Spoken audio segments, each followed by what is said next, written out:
Guys, आज हमारे साथ है आशा मैडम एंड वो हमारे साथ बहुत सालों से जुड़ी हुई है। आज हम उनसे जानेंगे उनकी कहानी। मुझे शुरू से ही सामाजिक कार्यों में बड़ी रुचि रही है।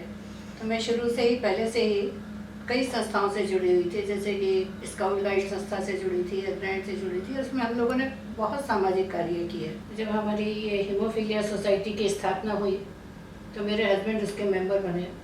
मैं भी उनके साथ में मीटिंग्स वगैरह में और सब में जाया करती थी। लेकिन मुझे हीमोफीलिया के बारे में इतना पता नहीं था, इतना ज्ञान नहीं था, क्योंकि मेरे हस्बैंड माइल्ड हैं। इनके क्या प्रॉब्लम्स हैं, इनकी क्या सीवियरिटी है, मैं इसके बारे में बिल्कुल जानती नहीं थी। शायद 95 में मुंबई में ऑल ओवर इंडिया की एजीएम हुई और उसमें जो ऑल ओवर इंडिया से बच्चे आए और वहाँ मैंने उन बच्चों को देखा, तब मुझे महसूस हुआ कि इन बच्चों को कितनी प्रॉब्लम्स हैं। तब मुझे महसूस हुआ कि मुझे इनके लिए कुछ करना चाहिए। आपने ऐसा बताया कि आप बाकी संस्थाओं से भी जुड़ी हो, तो आपको बाकी संस्थाओं से कोई हीमोफीलिया के लिए मदद मिली? मुझे बहुत मदद मिली।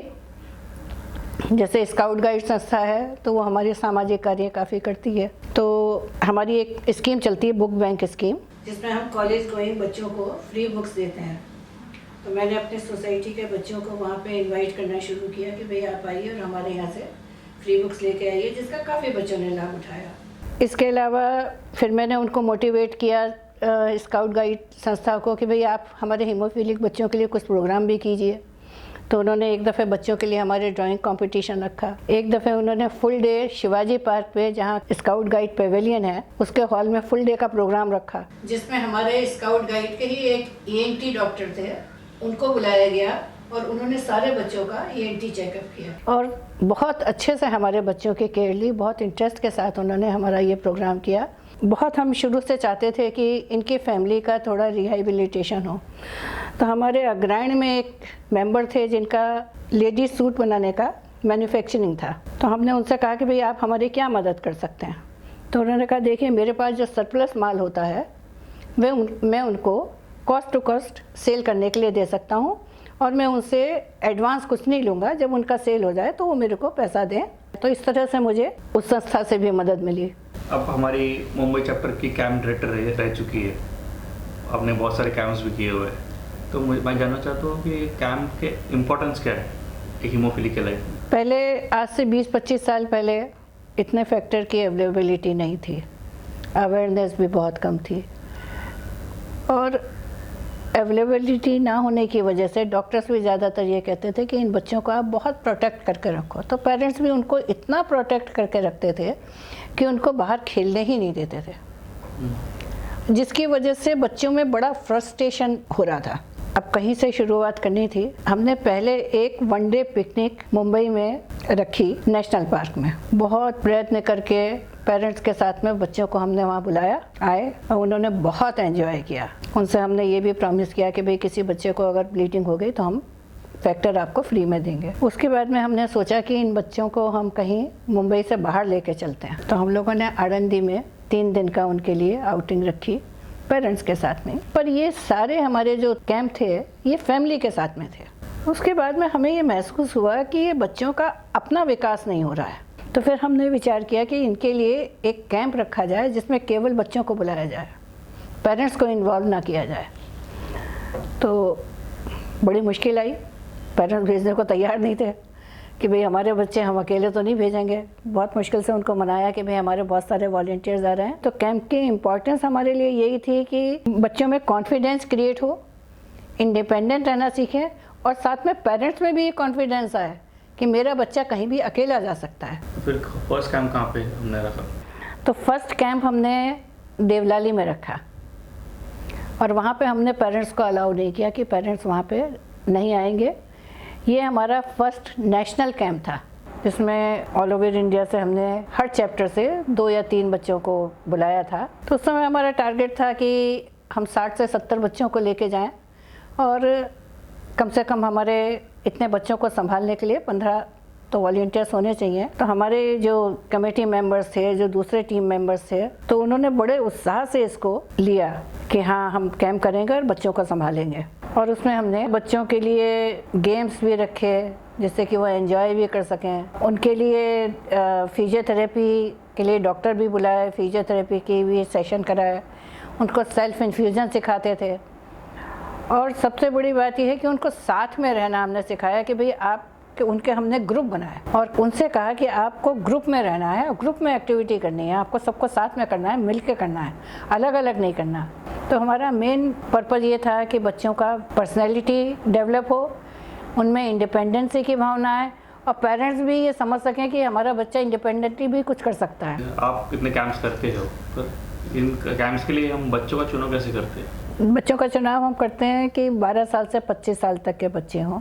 अब चुनाव करने का तो ऐसा था कि शुरुआत में पेरेंट्स भेजना ही नहीं चाहते थे, तो हम फ़ोन कर करके हमने उनको बोला कि भाई आप अपने बच्चों को भेजिए।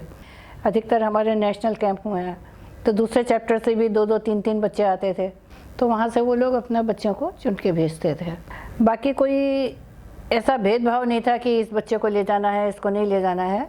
एवरी टाइम रोटेट करते थे कि जो हम एक कैंप में बच्चों को लेके गए हैं, दूसरे कैंप में दूसरे बच्चों को लेके जाएं, तो हमारी कोशिश यही रहती थी।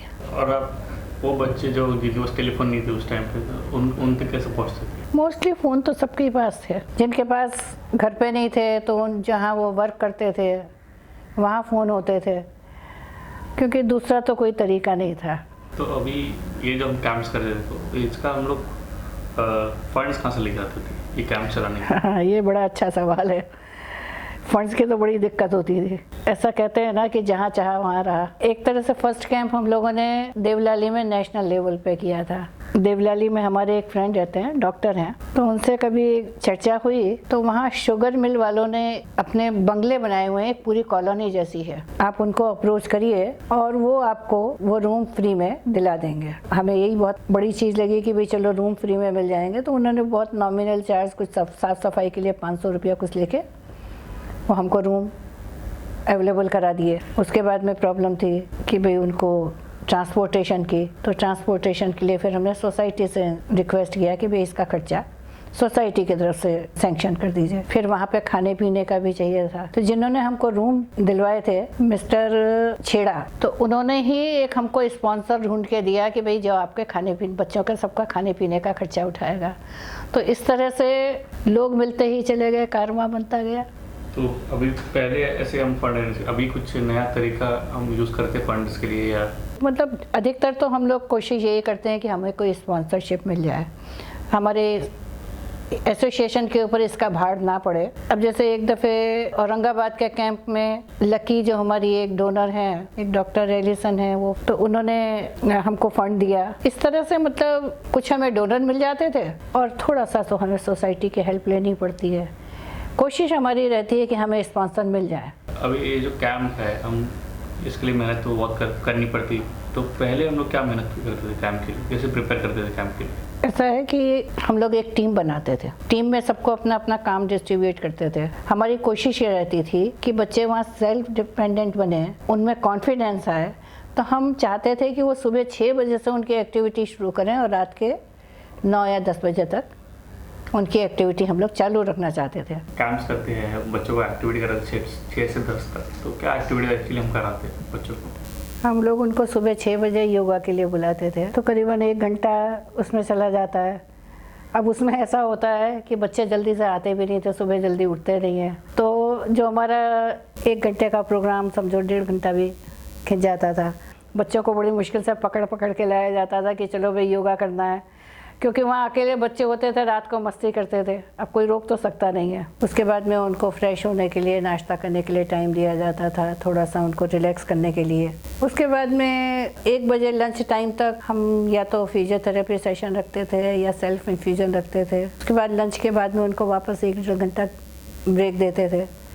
फिर इवनिंग टाइम पे मोस्टली उनको कभी कुछ गेम खिलाते थे और रात को एक तरह से डेली कैंप फायर करते थे, मतलब बच्चे अपना अपना जो भी मज़ा करना है करें। कुछ इस तरह के गेम भी देते थे जिसमें उनका टैलेंट उभर के आए, जैसे उनको बेस्ट ऑफ द बेस्ट, उनको एक सामान दिया उनको कि भाई इससे आप कुछ भी अच्छा बना के दिखाओ। कभी न्यूज़पेपर देते थे कि इसको आप किसी भी बच्चे को उससे न्यूज़पेपर से आप पोस्ट बॉक्स या जो भी आपको बनाना है उसको डेकोरेट करके लाओ, तो बच्चों को उसमें इंटरेस्ट भी बढ़ाता था, गेम भी हो जाता था और उनका टैलेंट भी निखर के आता था। कभी उनको ड्राइंग कंपटीशन कि भाई आप हीमोफीलिया के क्या क्या रूप आप इसमें दिखा सकते हो। हर रोज़ हम थोड़ा थोड़ा उनकी अलग अलग एक्टिविटी कराते थे। फिर सेकंड कैंप के समय हमारे दिमाग में ये ख्याल आया कि भाई इनको थोड़ा थोड़ा योगा क्यों ना सिखाया जाए, क्योंकि इंदिरा नायर योगा क्लासेस में जाती थी।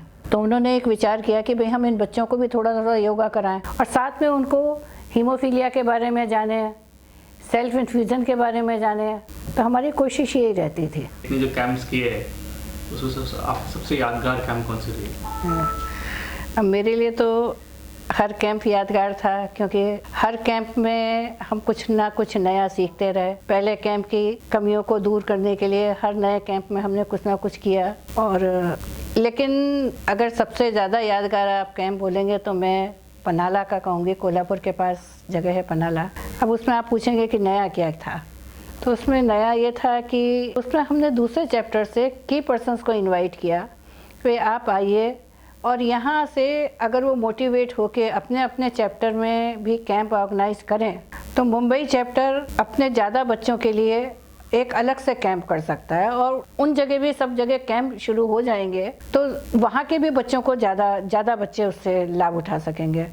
और दूसरी जो हमारे लिए बहुत अच्छी अचीवमेंट रही, बहुत बड़ी अचीवमेंट रही, वो ये कि इसमें अधिकतर कार्य जो हमने यूथ ग्रुप को सौंपा। हमारा यूथ ग्रुप उस समय इतना एफिशिएंट हो गया था, इतना जिम्मेदारी लेने लायक वो बन गया था कि हमने कहा कि हम खाली आपको सुपरवाइज करेंगे, बाकी ग्रुप बनाना, उन ग्रुप के ऊपर आपको कंट्रोल रखना, ये सब आपका काम रहेगा। जो भी सारी रिस्पॉन्सिबिलिटी थी वो हमारे यूथ ग्रुप ने उठाई, जिसकी हमें बहुत ही ज़्यादा खुशी हुई कि हमारा यूथ ग्रुप आज इस लेवल पे आ गया है कि जो ये सारी रिस्पॉन्सिबिलिटी उठाने के लिए तैयार हो चुका है। तो ये हमारा बहुत बड़ा यादगार क्षण था।